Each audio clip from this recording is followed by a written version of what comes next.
நேர் பேசுகிறார். இது உனக்கு போராட்ட காலம், இது உனக்கு போராட்ட காலம். இந்த போராட்ட காலத்துல நீ ஜெபித்துக் கொண்டே இருக்கிறீர்கள். இந்த போராட்ட காலத்துல ஆண்டவரை தேடிக்கொண்டே இருக்கிறீர்கள். ஆனா ஆண்டவருக்கு முன்னாடி போய் இங்க ஜெபம் பண்ணலாம், பின்னாடி போய் இதை பண்ணலாம். ஆனா ஒரு பதிலும் உங்களுக்கு இல்ல, ஒரு அசைவும் உங்களுக்கு இல்ல, ஒரு முகத்தையும் நீங்க பார்க்கல.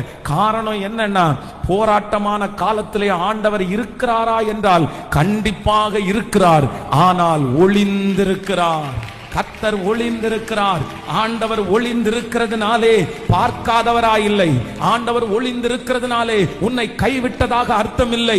ஆண்டவர் ஒளிந்திருக்கிறதுனாலே உங்க ஜெபங்கள் கேட்கப்படவில்லை என்று அர்த்தம் இல்லை.